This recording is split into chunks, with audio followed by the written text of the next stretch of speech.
Boa noite a todos. Hoje é dia 11 de junho, a aula de auditoria contábil, né? E nós Sim. vamos estar fazendo uma revisão para a prova que vai ser dada início no dia 15, que é segunda-feira que vem. Então, com a semana de provas começa semana que vem, eu vou estar fazendo a revisão conforme nós já vimos combinado, né? Uhum.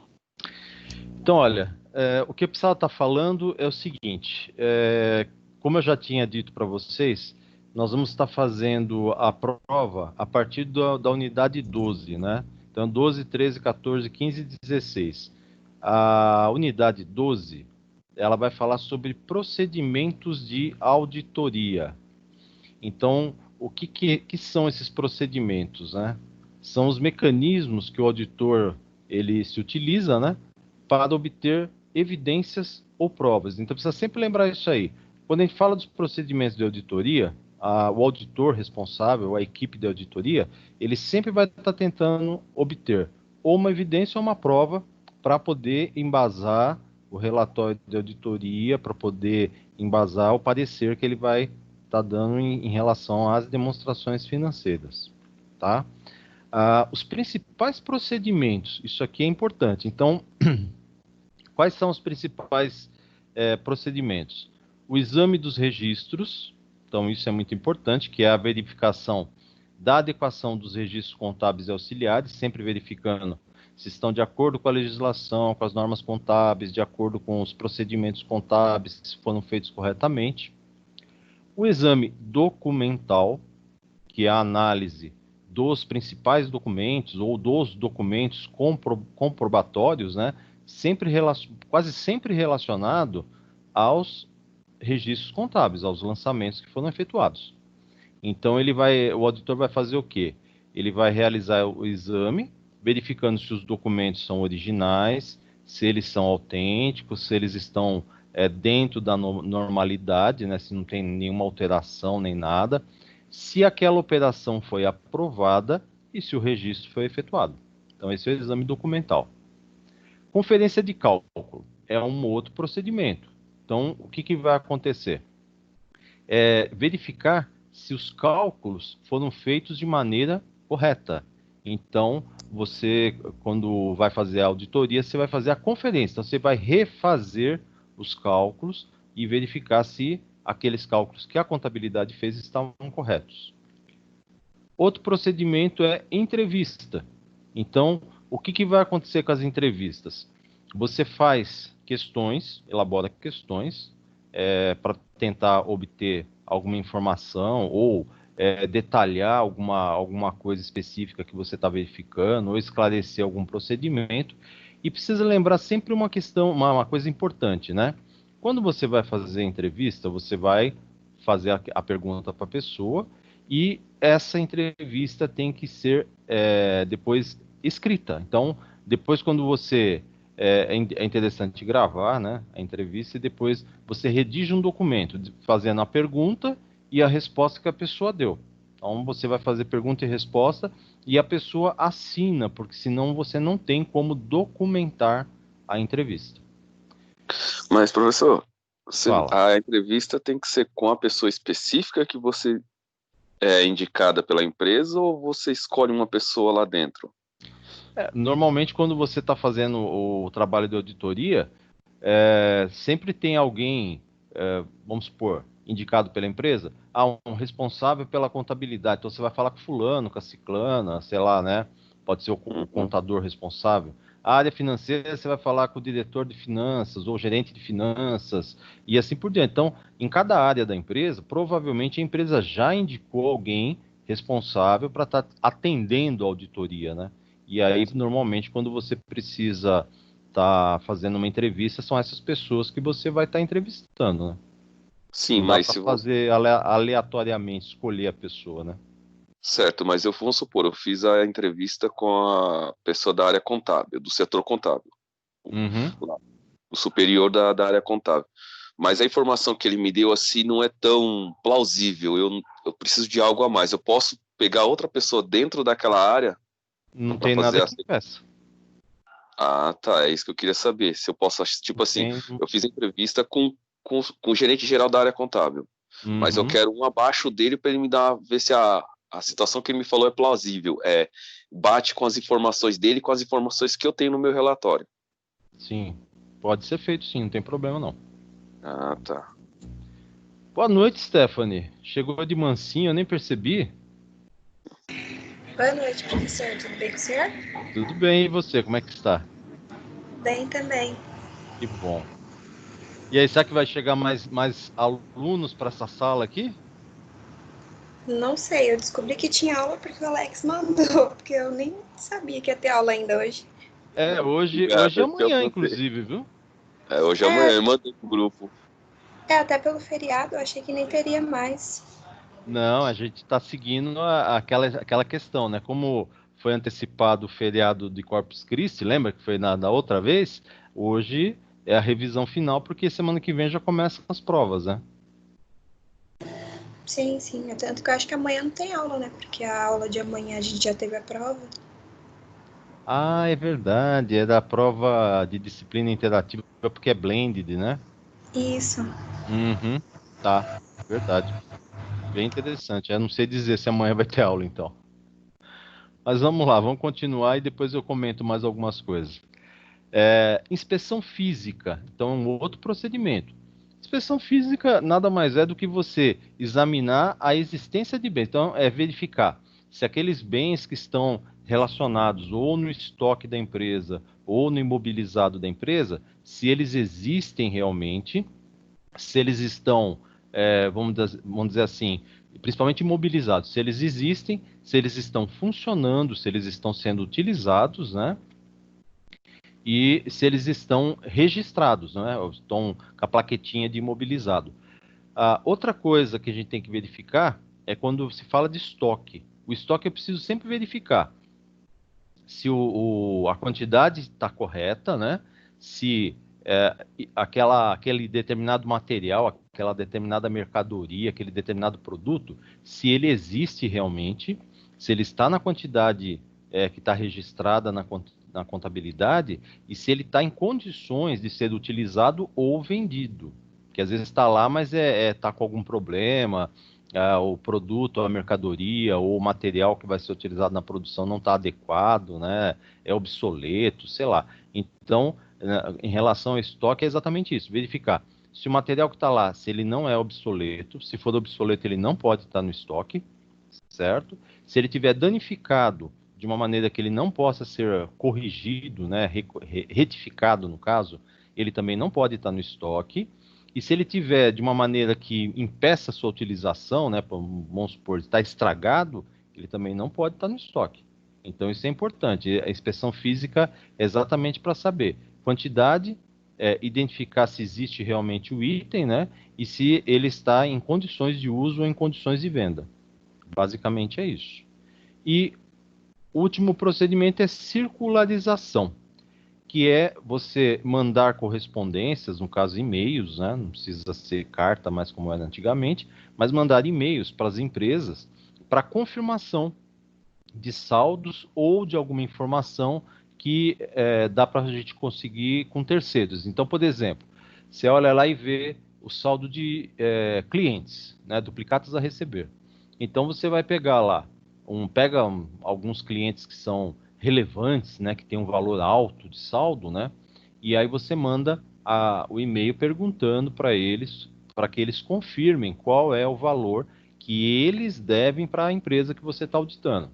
E aí você confirma, você vai dar a data, né, olha, em 31 de 12 de, sei lá, outubro, né, ou novembro, sei lá o quê, você fala para eles assim, qual o valor que você tem de dívida com essa empresa? E aí você confirma com o registro da contabilidade para ver se aquele valor que foi informado bate com o valor que está registrado na contabilidade. A mesma coisa pode ser feito com bancos, para checagem de saldo, para checagem de aplicações, né, valor das aplicações no banco, para poder confirmar os valores, e com fornecedores. Então, basicamente, a gente faz isso com esses tipos de contas, né? Também até pode ser feito para algum outro tipo de informação, mas basicamente é confirmação de saldos que a gente faz. Aí tem aquela questão, né, que quando você quer fazer essas confirmações, a circularização ela pode ser feita, né? São termos de auditoria, então a gente fala assim, a circularização em preta é quando você fornece o saldo a ser confirmado. Então você fala assim, olha, aqui no registro da empresa existe um valor de, sei lá, 1 milhão de duplicados a receber no nome da sua empresa. Você confirma esse valor? A empresa responde, olha, confirmo que nessa data nós temos esse valor em aberto, né, para ser pago, tá. O outro tipo é quando a gente fala assim, em branco, ou em branca, né, circularização em branca. Então, assim, é quando você não fala o valor. Então, você só pergunta, em tal data, qual o valor que você tem registrado aí como dívida com relação a essa empresa, ou quanto a nossa empresa deve para vocês. Ou qual o valor do saldo que tem aí no banco. E aí a empresa vai estar informando, é isso, assim, assim, assim. Outro tipo de circularização é negativa. Então, a negativa fala assim, se o valor que vocês têm em tal data for tanto, não é necessário responder. Tá? Então, o que vai acontecer? Se você não recebe a resposta, significa que o valor está certo. Tá? E o último é positiva. Então, é quando você pede que a empresa responda. Normalmente, negativa a gente quase não usa. É normalmente só positiva, né? Você pede para confirmar, para informar realmente o valor de saldo, ou o valor que tem de duplicatas em aberto, ou o valor de dívida com o fornecedor e assim por diante.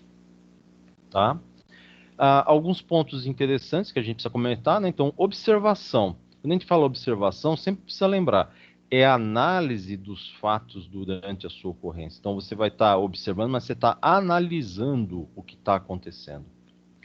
Correlação é relacionar um fato com outro, né? Ou relacionar, por exemplo, aconteceu isso nesse setor da empresa. O que isso vai impactar em outros setores? Então, um erro que você detectou aqui no contas a pagar, aonde ele vai impactar? Ele vai impactar no financeiro, vai impactar na contabilidade e tal. Então, você tem que fazer essa correlação. Às vezes você encontra um erro num setor que ele vai causar impactos em outros setores da empresa e isso depois tem que estar relatado no relatório de auditoria. Então, por isso que é interessante estar sempre atento, né? Outra questão importante são os procedimentos de revisão analítica. Então, é a avaliação dos dados com base em testes globais, né, nos testes que você faz de uma maneira geral, aplicação de índices de análise de balanço e análise das suas variações.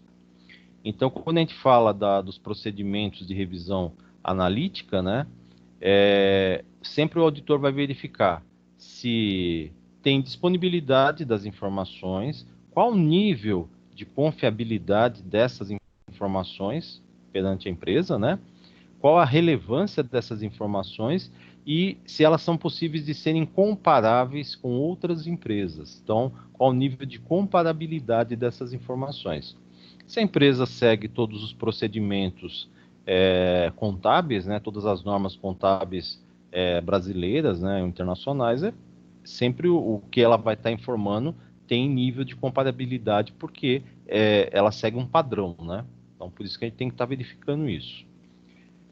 Uma outra coisa importante é que, de acordo com o nosso conselho, sempre que o auditor fizer a aplicação de testes de observância e testes substantivos, ele deve considerar o quê?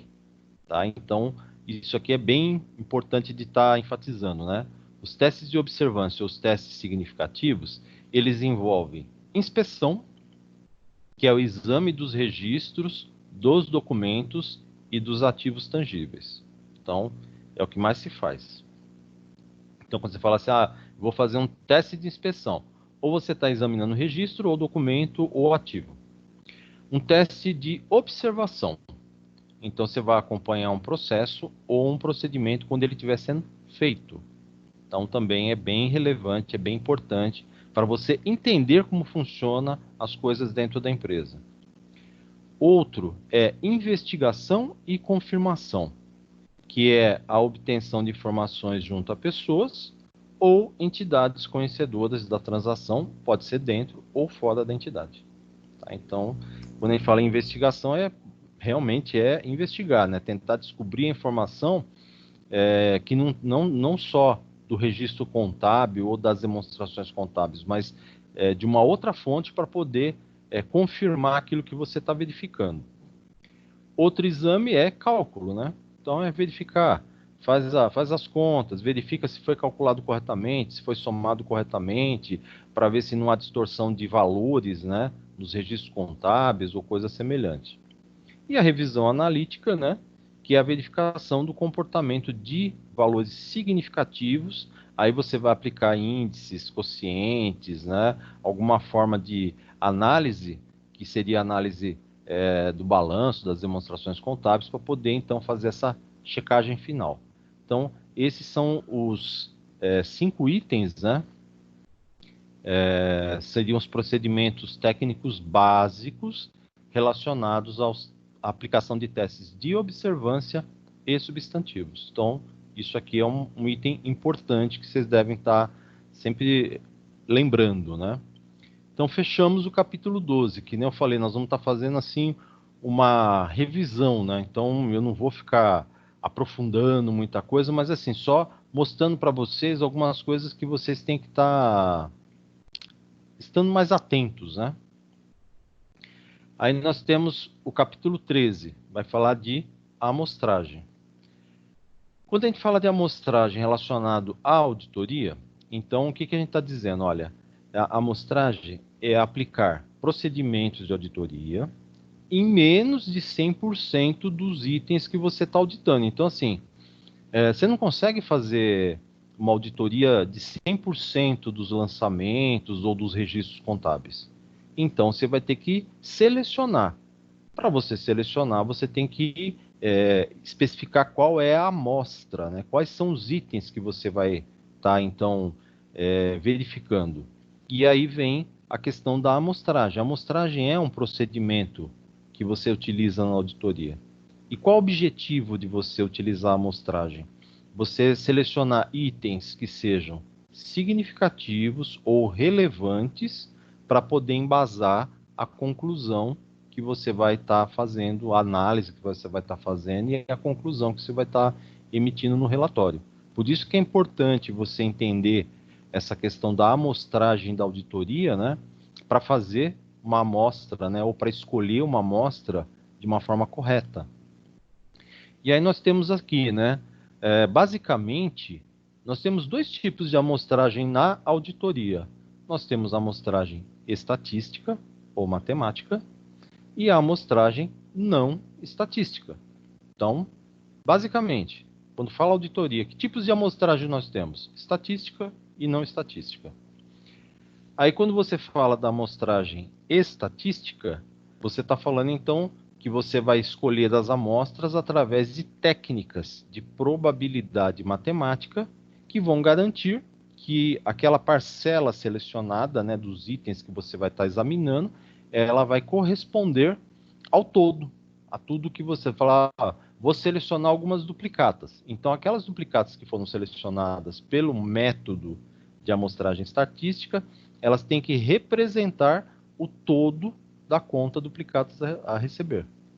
Então, esse é o objetivo da amostragem estatística. Tá? Então, o que vai acontecer? Ela vai evitar que você escolha de uma maneira não matemática, né, de repente, e que não escolha as duplicatas que representem o todo, né, que representem as operações da empresa. E isso se aplica a qualquer tipo de conta dentro da auditoria. Eu falo duplicados, mas pode ser fornecedor, pode ser banco, pode ser, enfim, né? Não importa. E o segundo tipo, que é a amostragem não estatística, né? É quando você não se utiliza das técnicas de matemática, né? Então, o que acontece? Se eu não utilizo da técnica de matemática, o que eu vou estar utilizando? Eu vou ter que utilizar a experiência, o conhecimento, o feeling do auditor, certo? Então, tem auditor que, como ele já trabalha há muitos anos em auditoria, ele já tem o que a gente chama de expertise, o feeling, né? Mas nada mais é do que experiência e conhecimento. Então ele chega lá, ele começa a verificar e fala, não precisa nem fazer um cálculo de matemática, né? Eu já consigo pegar aqui, vamos escolher tais representações aqui no fornecedor, no cliente e tal. Então, ele tem a experiência, ele consegue perceber, sem precisar da matemática, quais seriam as amostras, né, que ele vai estar selecionando para então poder fazer os testes de auditoria. Então, seria basicamente esses dois tipos, né? A amostra estatística e a amostragem não estatística. Perfeito? Então, a não estatística só é recomendada para auditores mais experientes, auditores que já tenham conhecimento, que já tenham experiência da parte de auditoria, porque senão você corre o risco de estar escolhendo de forma errada. Ok? Alguns conceitos importantes que a gente precisa comentar com vocês, relacionados à amostragem, né? Então, relacionados a essa questão das amostras, né? Então, nós temos aqui o risco de amostragem, que é o risco de que a conclusão do auditor, baseado na amostra que ele selecionou, seja diferente do todo, né? Então, vamos supor, ele escolheu lá uma amostra numa não estatística. Então, ele mesmo, com a experiência dele, foi lá, escolheu as amostras, as duplicatas que ele quer analisar, as amostras dos fornecedores que ele quer analisar, e aí o que acontece? Corre o risco dessa amostra que foi selecionada não representar a conta duplicatas a receber ou não representar adequadamente a conta, por exemplo, fornecedores. Isso acontece. Então, isso é chamado de risco de amostragem. Então, precisa sempre tomar cuidado para que esse risco não seja muito significativo, para não, vamos dizer assim, invalidar a auditoria, para não invalidar as conclusões da auditoria. E nós temos um outro risco que é conhecido como risco não resultante da amostragem.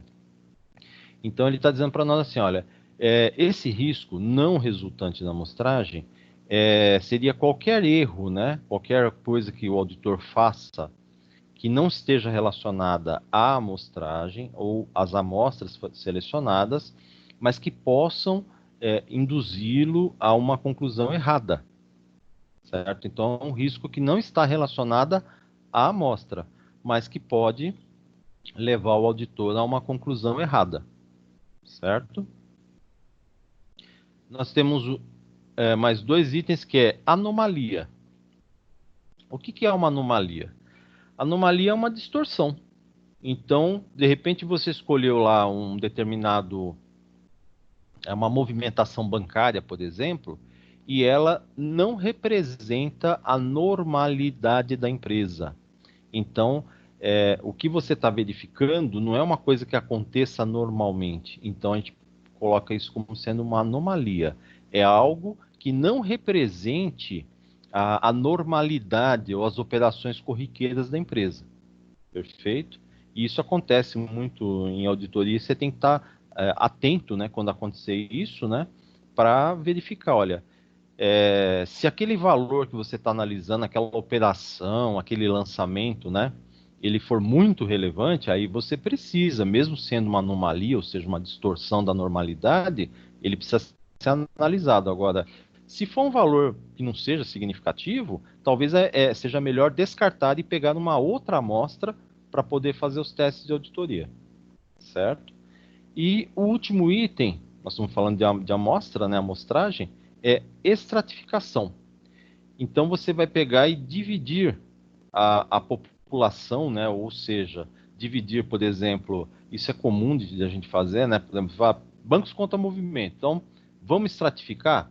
Então você tem lá Banco do Brasil, Banco Bradesco, Banco Itaú, Caixa Econômica, Santander, não sei o quê. Então, você vai pegar uma amostra de cada extrato, ou seja, de cada banco, para poder fazer os testes. Você não vai pegar de um único banco. Então, você está pegando lá, qual é a sua população? Bancos contra movimento. É o todo da movimentação bancária da empresa. E aí você divide pelos bancos que a empresa opera. e dentro de cada um deles você vai pegar alguns lançamentos, ou um X de lançamentos, ou um X de valores, né, representativos, para poder, então, aplicar os testes de auditoria. Ok? Então, a gente chama isso de estratificação. Lembrando que nós podemos fazer, ou podemos não, devemos fazer isso, né, em vários tipos de conta. É que a conta bancos é mais fácil porque vem separadinho já por banco, né? Mas se a gente pegar, por exemplo, fornecedores, é a mesma coisa. Cada fornecedor tem o seu registro individual na empresa. E aí você vai poder pegar lá, vamos supor, a empresa tem 200 fornecedores. Você não precisa examinar todos os 200. Você vai poder pegar os mais representativos, aqueles que a empresa tem maiores movimentos, uma movimentação mais acentuada, e dentro deles você vai pegar as operações que você quer examinar. Então isso também é um processo de estratificação, é subdivisão da conta que você está analisando em determinados grupos para você poder fazer os testes de auditoria.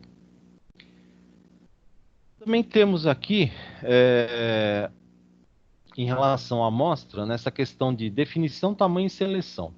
Então, quando a gente fala que você está definindo uma amostra de auditoria, né, o que o auditor deve considerar?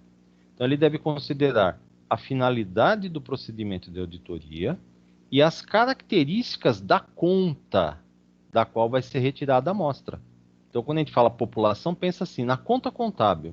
Então, você está examinando, por exemplo, sei lá, imóveis. Então, precisa verificar, a empresa tem vários imóveis ou ela tem só um imóvel? Certo? Ou, se você pegar lá, por exemplo, móveis e utensílios, né, que é uma conta que sempre a empresa tem bastante itens, né? Então ela precisa verificar o que eu estou tentando verificar nesta conta, que é a população, né? Para mim poder saber qual tipo de amostra que eu vou querer, certo? Então, quando você vai examinar, por exemplo, móveis e utensílios, você tem que verificar, foi comprado algum item, né, móveis, utensílios para a empresa, nesse ano que eu estou auditando? Ah, então eu preciso verificar uma operação de compra. Foi feito baixa de algum móvel porque quebrou, porque estragou, coisa semelhante? Eu preciso fazer uma verificação disso.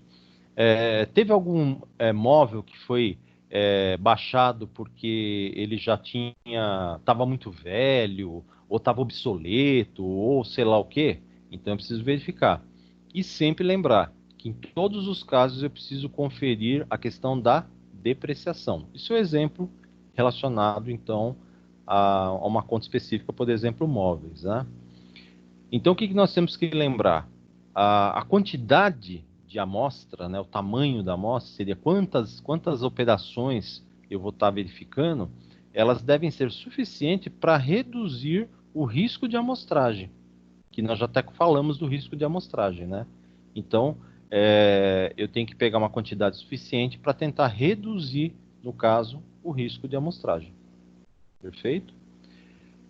Quais são os métodos de seleção de amostra? Isso também é bem importante, né? Então, eu vou estar selecionando uma amostra.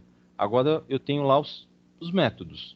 Seleção aleatória, seleção sistemática, amostragem de unidade monetária, seleção ao acaso e seleção por bloco. Então, vamos ver a primeira. Aleatória. Então, a aleatória está dizendo para mim assim, olha, quando eu vou selecionar lá os lançamentos, né, que eu quero examinar, eu tenho que pegar de uma forma aleatória para tentar assegurar isenção. Então, assim, eu não estou sendo propenso a isso ou aquilo. De uma forma bem isenta, eu fui lá, verifiquei os lançamentos que eu quero checar e escolho de forma aleatória. Então, eu estou me isentando de qualquer tendência, qualquer distorção no momento da seleção. É um procedimento. Temos um outro que é a seleção sistemática. Então, eu vou pegar lá a quantidade de lançamentos que eu tenho para examinar e dividir pelo tamanho da amostra que eu quero. Então, assim, eu quero examinar 5% dos lançamentos bancários. Quantos lançamentos eu tenho no ano? Ah, eu tenho 5.000 lançamentos. Então, eu vou reduzir, né, vou fazer 5% de 5.000 lançamentos e verificar quantos lançamentos, então, eu vou ter que estar examinando. E aí eu vou definir, olha, eu vou ver um depósito, eu vou ver um saque, eu vou ver um pagamento, eu vou ver uma TED, um DOC, uma aplicação financeira. Aí eu estratifico, né? Eu vou quebrar em tipos, né? Para mim poder então fazer os exames. Mas é uma seleção sistemática. Eu estou baseando em uma operação matemática, né? Calculei e verifiquei então quantos itens eu vou estar então checando, né? Fazendo os testes de auditoria. Temos a amostragem de unidade monetária, né? Então, o que vai acontecer? Eu vou estar escolhendo o lançamento com base no valor. Então, eu vou pegar os valores mais relevantes, os valores mais significativos para estar examinando. A questão da amostragem por unidade monetária, ou seja, por valor, é que às vezes você vai pegar o mesmo tipo de lançamento. Então, você fala assim, pagamentos, né? Então, os pagamentos mais significativos, mas são todos pagamentos. Então, de repente, você tem que tomar cuidado porque você precisa também diferenciar. Então, olha, eu vou pegar um recebimento, um pagamento, uma transferência, isso, aquilo, para poder aplicar os testes, né? Numa mesma conta contábil. Um outro método seria a seleção ao caso. Então, sem nenhuma técnica, certo? Você vai lá e escolhe de uma maneira bem casual, né? Então, não é aconselhável, viu? Mas é um método de seleção. E seleção por bloco, né? Então, você vai pegar segmentos, né? Então, você fala assim, que nem eu falei para vocês, olha, depósitos, estou examinando o banco. Então, depósitos, pagamentos, cheques, transferências, aplicações e assim por diante. Então, eu vou segmentar o tipo de operação que tem na conta. Se eu pegar cliente, normalmente eu só tenho quando eu emito a duplicata e quando eu recebo a duplicata. Então, seria a venda a prazo e o recebimento da duplicata. Então, só tem 2 segmentos, né? São 2 blocos principais. Mas dependendo da conta, você vai ter vários tipos de operações sendo realizadas naquela conta. E aí você vai separar por tipo de operação para examinar se estão todas sendo feitas de maneira adequada. Então são os métodos de seleção. Temos também a questão da distorção tolerável, né? O que é uma distorção tolerável? O erro máximo da escolha que eu fiz, né? Da seleção que eu fiz, que a auditoria está disposta a aceitar, sem afetar o relatório. Então, assim, mesmo que eu faça a seleção, aplique os métodos e tudo mais, qual é a distorção tolerável? Olha, se de repente, daqueles itens que eu selecionei, tiver até 10% com algum tipo de distorção, eu aceito. Então, está dentro da tolerabilidade, né? Então, não vai afetar o meu julgamento. Agora, se passar de 10%, então aí já é uma quantidade muito exagerada. É lógico que cada auditor, cada auditoria, né, cada forma de trabalho vai especificar qual é o máximo que é aceitável, no caso, né, de distorção. Mas sempre tem que saber até quantos por cento é tolerável uma distorção nas amostras que a gente vai escolher. Eventos subsequentes é outra coisa que a gente já comentou, né? Entre o momento do fechamento das demonstrações e o momento da publicação, tem um período, né? Então, fechou em 31 de dezembro, a publicação vai acontecer em março. E aí, de lá para cá, aconteceu alguma coisa que afetou as demonstrações que nós estamos auditando? E às vezes acontece, tá? Algum evento que aconteceu após o fechamento, mas que se referia ao ano anterior. E aí isso precisa estar explicado, ou precisa ser feito algum tipo de ajuste para não afetar as demonstrações, para que não desmereça as demonstrações, né? Para que elas continuem sendo confiáveis. Outro ponto que a gente tem que estar destacando seria os objetivos do auditor. Então, quais são os objetivos? Obter uma evidência apropriada e que seja suficiente, né, sobre se os eventos ocorridos entre a data das demonstrações contábeis e a data do relatório, se eles precisam ser ajustados ou se eles precisam ser divulgados na demonstração. Então, é ele que vai estar verificando, olha, ou ajusta, certo? Ou divulga na notas explicativas, para que as pessoas que vão fazer as análises da demonstração possam entender o que aconteceu. E também esses fatos têm que chegar até o seu conhecimento, né? Ou se chegar depois que ele já tenha feito todo o processo de auditoria e já tenha até feito o relatório, ele precisa saber o que aconteceu nos fatos, nos eventos subsequentes, para ver se isso não afeta o relatório e o parecer da auditoria. Então é bem importante a auditoria saber de tudo isso. Fechou capítulo 13, ou unidade 13. Aí vamos passar para a 14. A 14 fala para nós de papéis e trabalho. É lógico que assim, quando eu falo papéis e trabalho, eu não estou me referindo a papel físico, né? Papel sulfite ou coisa semelhante. Nós estamos falando assim, quais são os sistemas de auditoria, que as auditorias têm sistemas informatizados para poder estar fazendo os procedimentos da auditoria, ou planilhas, né, de Excel e assim por diante, para então poder formar todos os exames que são feitos, né, ter documentado tudo isso para então fazermos o relatório. Então, sempre quando a gente fala de papéis de trabalho, principalmente nos dias atuais, nós estamos se referindo a meio eletrônico. E aí precisa lembrar que tudo isso tem que ficar arquivado, né? E para que a gente precisa disso aí, né? Um dos objetivos de tudo isso aí, dos papéis de trabalho, é que o auditor tenha uma documentação, ou seja, um retrato do seu trabalho, né? Algo que mostre o que ele fez, né?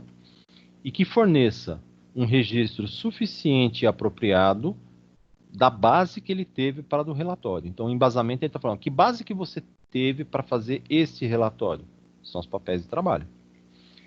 Que evidências você teve, né? Então, os papéis de trabalho, eles têm que fornecer as evidências. E sempre de acordo com o planejamento, sempre de acordo com as normas, sempre de acordo com as exigências legais e regulamentares, né? Então, eu não posso fazer de uma forma de qualquer jeito. Eu tenho que sempre seguir um procedimento de auditoria para poder dar a base para minha opinião, para meu relatório e depois para o parecer final das demonstrações contábeis. Então, sempre tem esses dois pontos, né? O auditor, ele sempre deve fazer os papéis de trabalho, ou seja, essa documentação, ela tem que ser suficiente, ou seja, tem que abranger todo o escopo do trabalho, né? E permitir que o auditor entenda, né? Desculpa, falei errado aqui. Vamos supor que você prepare todos os papéis de trabalho. Então, uma outra pessoa que vem examinar, ele vai ter que entender a natureza da auditoria, em que época ela foi feita, qual foi a extensão dos procedimentos executados, quais foram os resultados desses procedimentos, né? E quais foram as evidências de auditoria que foram obtidas, e identificar também, ou entender, os assuntos que foram significativos, que foram identificados durante a auditoria. Então, o papel de trabalho, né, essa documentação que o auditor prepara, ela serve para isso também. Uma outra pessoa que não participou do processo de auditoria tem que entender o processo, entender por que o auditor chegou naquela conclusão, naquele relatório, através dos papéis de auditoria. Tá? Então, é uma coisa tem que ser bem feita, porque outras pessoas precisam examinar e entender o trabalho que foi feito. Por isso que existem esses documentos chamados papéis de trabalho, né? E aí tem uma coisa interessante, os papéis de trabalho eles são conhecidos de duas formas, né? Ou eles são classificados, né? De duas formas. A gente fala que são os papéis de trabalho correntes e permanentes. Quando eu falo correntes, eu estou falando assim, são aqueles daquela auditoria. Então, eu estou fazendo uma auditoria de 2019, ou já estou fazendo a auditoria de 2020. Então, os papéis correntes são desta auditoria, da auditoria que eu estou fazendo. Então, a gente usa só em uma auditoria. O que é isso? Cartas de circularização, um relatório de inventário físico, um teste específico numa conta. Então, eu fiz para este esta auditoria, a auditoria que eu estou executando. E tem alguns que são conhecidos como permanentes. Então, por exemplo, o contrato social, o estatuto social, as normas da empresa, se não houverem mudanças, né, são coisas que você utiliza em mais de um ano. Então, você, por exemplo, você vai fazer a auditoria de uma empresa durante 5 anos, é o contrato que você tem com a empresa. Então, você pede isso no primeiro ano e nos anos seguintes, você só pergunta, houve alteração? Houve alguma mudança? Se não houve, é o mesmo papel, é o mesmo documento. Tá? Então, ele é um documento considerado como permanente. Ele vai ser utilizado em mais de um exercício, em mais de uma auditoria. E o corrente é aquele que a gente usa só naquele ano mesmo, porque daí no ano seguinte você vai ter que fazer tudo novamente. Tá? Uma coisa importante é lembrar assim, quanto tempo eu tenho que guardar toda essa documentação? Então, eu preciso lembrar, as normas de auditoria prevêem que o período mínimo que a auditoria deve guardar é de 5 anos, a contar da data do relatório. Então, à medida que eu emiti o relatório no dia, sei lá, 5 de março. Então, a partir do dia 5 de março, eu conto 5 anos para guardar todo o material utilizado para chegar naquele relatório. Eu não posso me desfazer do material antes desse período. É o mínimo, tá? Ah, posso guardar por 10 anos? Pode, mas no mínimo tem que ser 5. Beleza? Fechamos o capítulo, a unidade 14. Aí nós vamos falar um pouquinho da unidade 15. A unidade 15 fala para nós do programa de auditoria. No programa de auditoria, o que vai acontecer? Eu tenho que lembrar, para que eu tenho que fazer o programa, que é o planejamento, né? Eu tenho que fazer o planejamento para saber qual é o escopo de trabalho, que tipo de equipe que eu vou ter, né? O que eu vou necessitar para fazer o trabalho. Se eu vou precisar de especialistas, então tem muitas coisas que eu preciso estar verificando na empresa que um contador não vai saber fazer isso. Então eu preciso de alguém para fazer avaliação de imóveis, ou então fazer avaliação de obras de arte, ou qualquer outra coisa que não se refira à parte contábil. Então eu tenho que colocar dentro do programa de auditoria a necessidade ou não de especialistas e qual área que eu vou precisar para poder então fazer o trabalho de auditoria. Esse programa, esse planejamento, né, ele deve estar sempre enfatizando as evidências de auditoria. Então, precisa sempre lembrar, né, as informações que eu vou estar coletando para poder dar base para o relatório e para o parecer de auditoria, elas são chamadas de evidências de auditoria. E aí vem aquela questão, né? Os atributos de uma evidência, né? Que seria uma informação confiável, relevante, útil, né? Então, o que é esse atributo? A evidência ela tem que ter suficiência, ou seja, né? Ela tem que ter uma informação convincente e factual, baseada em fatos, né? De tal forma que qualquer pessoa que tenha um pouco de informação, um pouco de conhecimento, possa entendê-la da mesma forma que o auditor. Então, assim, vamos supor, um contador que não seja auditor, quando ele for ver aquela evidência, né, aquela informação que você colocou no papel de trabalho, ele vai ter que entender da mesma forma que o auditor, porque ele tem conhecimento contábil. Então, um dos atributos chama-se suficiência.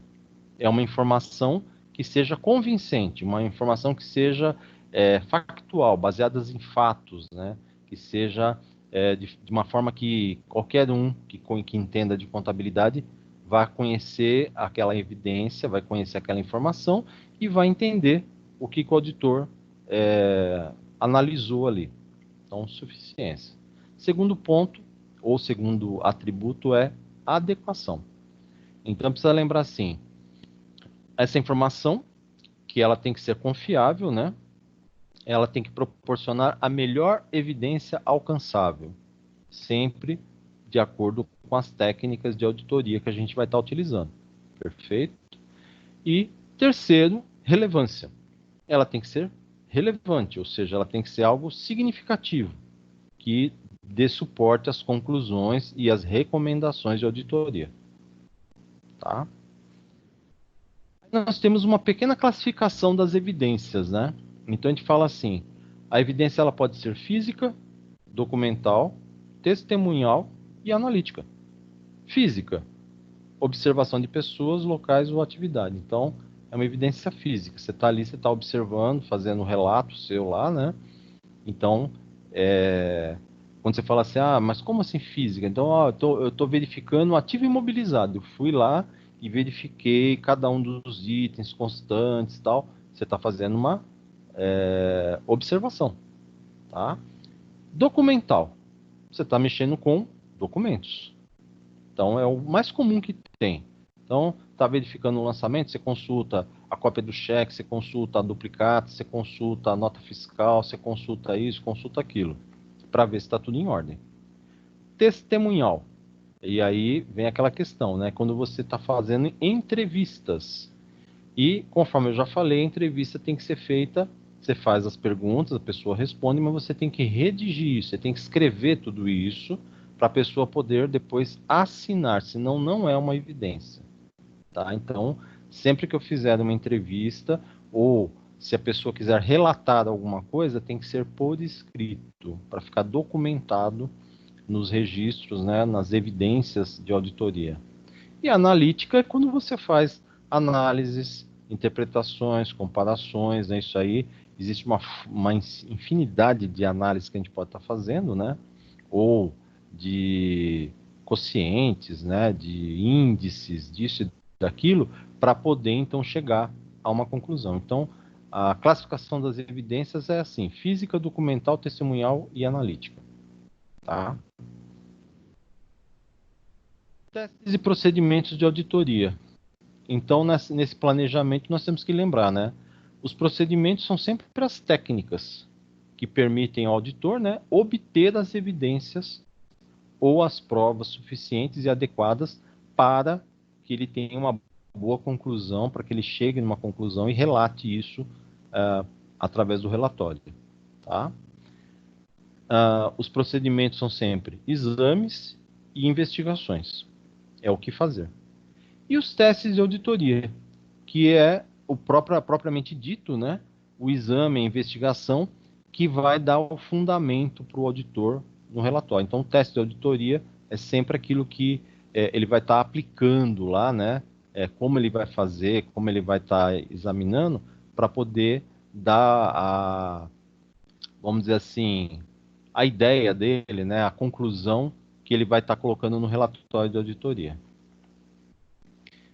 E aí vem os tipos de testes. Nós temos sempre testes de observância e testes substantivos.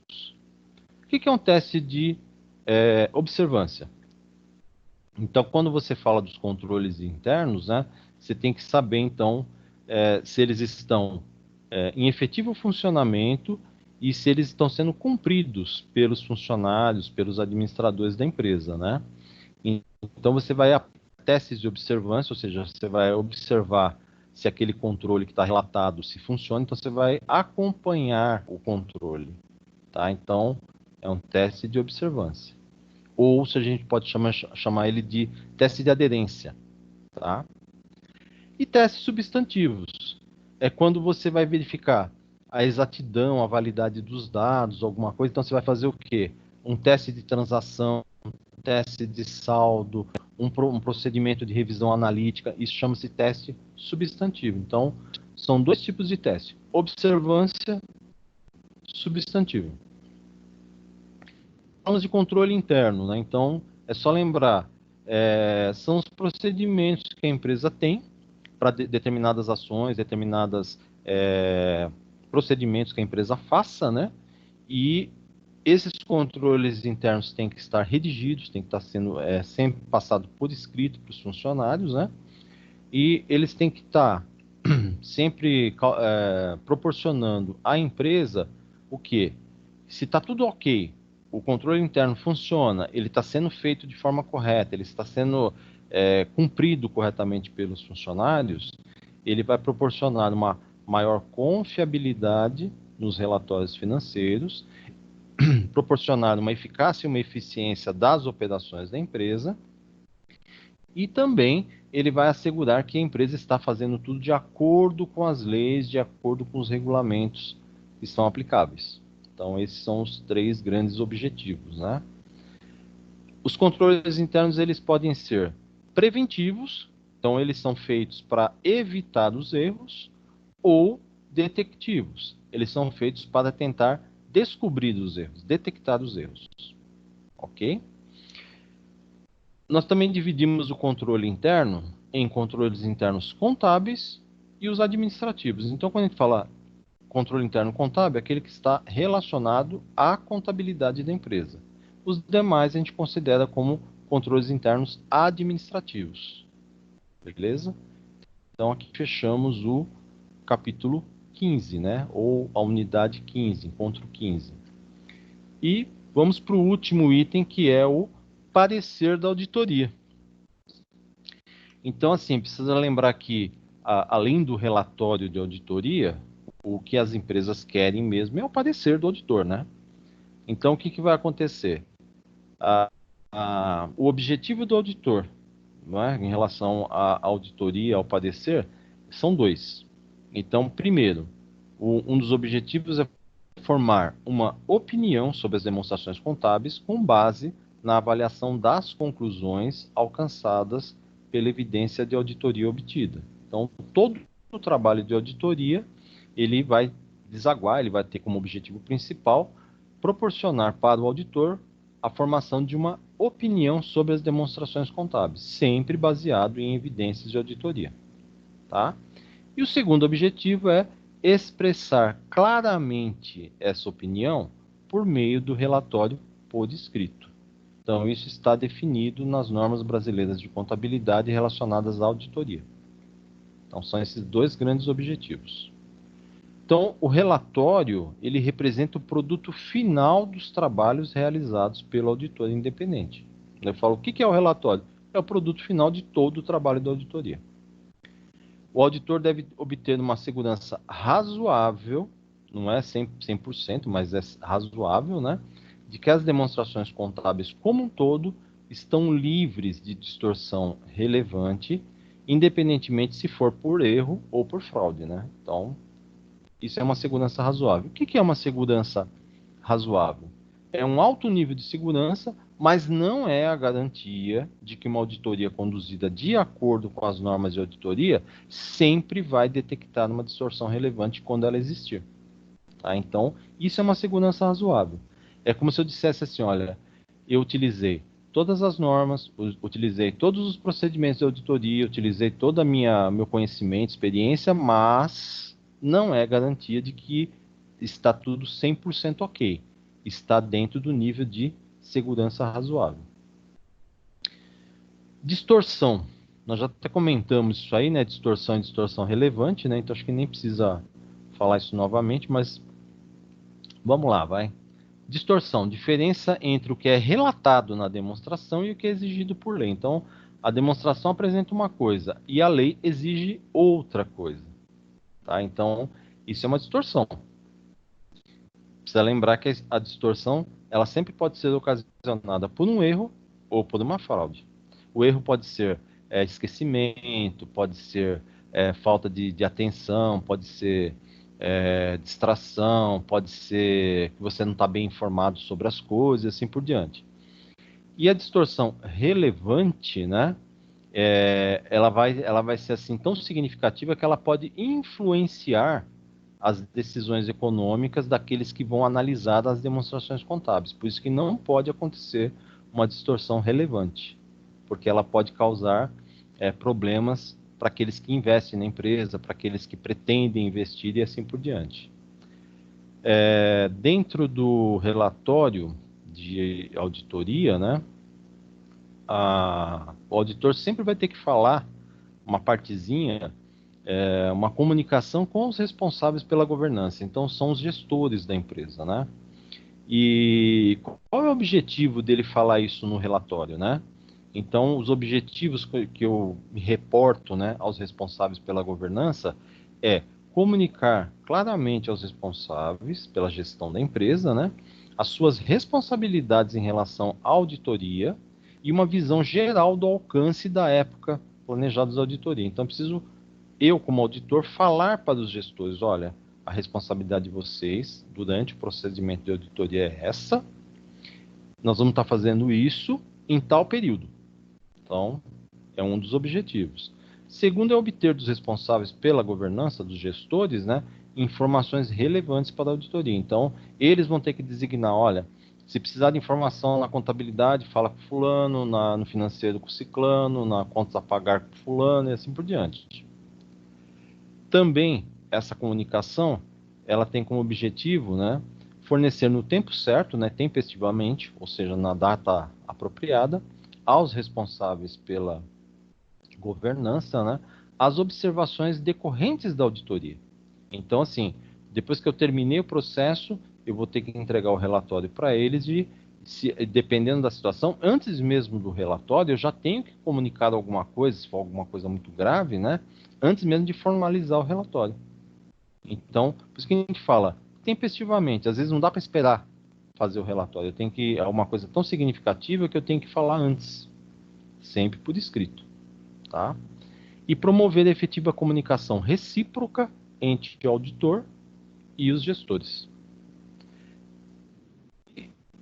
A gente precisa sempre falar um pouquinho também sobre formas de opinião do relatório. Então, que tipo de opinião eu posso colocar, o auditor pode colocar no relatório? Eu posso colocar uma opinião não modificada, uma opinião modificada, uma opinião com ressalva, uma opinião adversa e posso também ter abstenção de opinião. Então vamos ver o que são isso? Uma opinião não modificada, né? Então a gente vai falar, olha, as demonstrações contábeis elaboradas em todos os aspectos relevantes, né? De acordo com a estrutura do relatório financeiro aplicável. Então assim ele vai falar, olha, não tem distorção relevante. Então uma opinião não modificada. Eu examinei tudo, dei minha opinião e ela está correta. É isso. Tá? Então não teve modificação. Segundo, uma opinião, né, com modificação de opinião. Então, o que vai acontecer? Eu não consegui obter as evidências de auditoria, né, para concluir que tenha tido alguma distorção relevante. Ou eu não obtive evidência de auditoria apropriada e suficiente, né, para concluir que as demonstrações contábeis não apresentam distorções relevantes. Então, se eu falei isso aí, eu já estou falando, olha, eu fiz auditoria, mas tudo aquilo que eu coletei não me garante que não tenha havido alguma distorção relevante nessa empresa. Então, a gente fala que isso é uma modificação de opinião. Tá? Quando eu falo opinião com ressalva, quando você conseguiu pegar as evidências suficientes e apropriadas e concluiu, né, que as distorções de uma forma individual ou em conjunto são relevantes, mas não generalizadas. Então você vai falar para assim, olha, houve alguma distorção, mas não afetou as demonstrações como um todo. Então você vai falar assim, exceto, né, então você vai falar opinião com ressalva, né? Exceto neste item que esse item aqui está com problema. Então, o restante das demonstrações está perfeito, mas esse item aqui tem uma ressalva, tem uma opinião com ressalva. Então, ele vai falar, olha, esse item aqui não está adequado. E eu tinha falado para vocês na outra aula, RFA, é Relatório Final de Auditoria. Opinião adversa, né? Então, o que vai acontecer? Adversa é quando você fala assim, olha, teve distorções, elas não são relevantes, né? Não são generalizadas, mas o que vai acontecer? Você vai ter que dizer qual é o item ou qual é a demonstração que está com problema, né? Ou que não foram elaboradas de forma adequada, né? E vai colocar essa opinião no relatório final, lá no parecer, tá? Então, por exemplo, você vai falar assim, olha, em nossa opinião, devido à relevância dos assuntos, tal, né? O que vai acontecer, né? As demonstrações financeiras não apresentam adequadamente a posição patrimonial. Tá? Então você vai falar, olha, não está de acordo. Então é uma opinião adversa. Você emitiu uma opinião, mas ela não... Ele está dizendo assim, as demonstrações contábeis não estão refletindo adequadamente a posição da empresa nesse fechamento. Então isso é uma opinião adversa. E o último, né, é abstenção. Então, é quando o auditor não quer se pronunciar, certo? Então, é quando você não consegue obter as evidências suficientes, né? Ou, mesmo conseguindo obter as evidências, né? Não é possível expressar uma opinião. Então, você vai dizer, né? No final, você vai falar, olha, a auditoria se abstém de emitir uma opinião porque ela não conseguiu obter as evidências suficientes e apropriadas para a formulação de uma opinião sobre as demonstrações. Ok? Então, é uma abstenção de opinião. Isso aconteceu, por exemplo, lá, acho que na Petrobras eles fizeram essa abstenção de opinião, não quiseram emitir uma opinião, mas por quê? Porque tinha muita fraude lá. E aí espremeram a auditoria, contrataram outra e aí eles tiveram que fazer uma nova auditoria e emitir uma opinião. É lógico que foi uma opinião, se eu não me engano, eles fizeram uma opinião com ressalva depois, daí eles foram ressalvando, né? Falando um monte de item lá que não estava adequado, né? Opinião com ressalva. Beleza?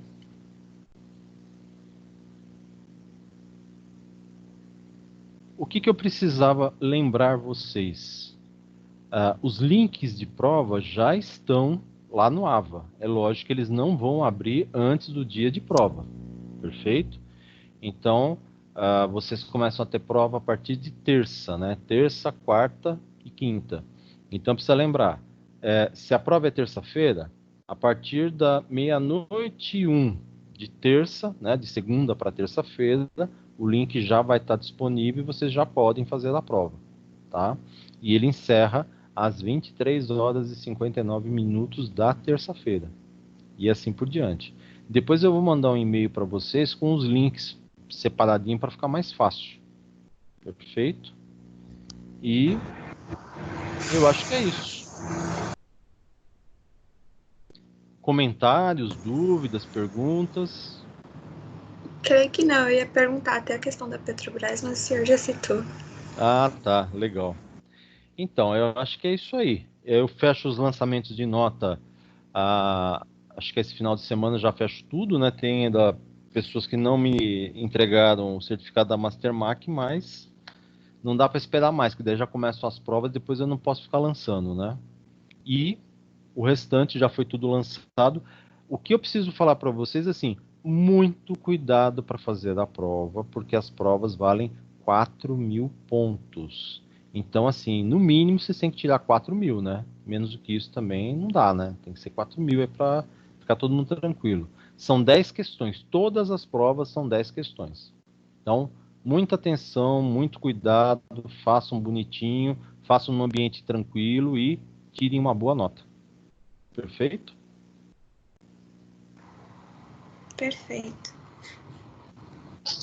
E quando você conversar com o pessoal, dá uma bronca na turma, fala, vocês não vieram nem na aula final do professor? Outra coisa que eu queria falar para vocês é o seguinte, dia 15 tem, se eu não me engano é dia 15 que tem TCC, não é isso? 15 e dia Isso, 19? 15 e 19. Isso, acho que são 2 dias que estão para vocês, 15 e 19, né? Então, Sim. assim, eu vou estar verificando para participar das bancas, né? E eu queria combinar com o pessoal, quinta-feira, acho que é dia 18, né? Eu queria ver se a gente conseguia fazer uma aula dentro da parte de... Não, quinta-feira é auditoria, então é quarta-feira, dia 17. Deixa eu olhar direito aqui, só para mim não falar besteira. Isso, dia 17 eu queria fazer uma aula com vocês, se vocês toparem, sobre imposto de renda. Então eu queria dar umas dicas, tirar umas dúvidas, inclusive os alunos poderiam, a proposta seria essa, né? Os alunos trariam as suas dúvidas de imposto de renda e a gente discutiria e eu ia passar umas dicas também sobre a questão de imposto de renda, porque o imposto de renda vai até o dia 30, né? Então ainda sei que tem muita gente fazendo imposto de renda. Eu queria que vocês divulgassem isso com a turma, se todo mundo toparia participar no dia 17, né? Então, eu sei que é dia de prova, então aí o pessoal... Mas é uma aula também rápida, viu? Eu pensei das 19 até as 20, mais ou menos. 1 hora de aula para a gente poder fazer esse tirar dúvidas, esse plantão de dúvidas. E Tá, terminando isso aí, o pessoal poderia fazer prova ou faz antes da aula, aí cada um decide o que vai fazer. Beleza? beleza. Ok, então. Gente, tenha uma boa noite, Professor, então, e... Oi, pode falar. eu ia até confirmar com o senhor do e-mail, Sim. que o senhor falou que em caso de declaração separado, no caso, aquele código 99 não precisa colocar ou coloca? Eu acredito que não, Stephanie, porque assim, olha, o que eu entendo é assim, eu tenho bens em comum com a minha esposa, né? Ou com a pessoa com a mulher com quem eu moro, né? Não precisa ser casado. Então, se os bens estão no meu nome, aliás, desculpa, na minha declaração, ela não precisa declarar, tá? Por que que não precisa declarar? Quando você faz a declaração em separado, né, o casal faz a declaração em separado, eles sempre perguntam qual o CPF do companheiro, da companheira. Se você colocar isso na declaração, matou, não precisa mais se preocupar com nada. Porque daí eles vinculam uma declaração à outra, entendeu? Tá, mesmo que, por exemplo, a entrada tenha sido dada pelo outro. Sim, não tem problema nenhum, Ah, então tá ok. tá bom? Tá bom. Então fica Obrigada. combinado isso. Eu vou mandar um e-mail com os links e já faço o convite para o dia 17, é isso que eu falei? Quarta-feira? Quarta-feira, É, 17. 17. Beleza? Beleza. Ok, então. Fiquem com Deus e boa noite. Pra Boa você noite, também, fique com professor. Deus e boa noite. Boa noite.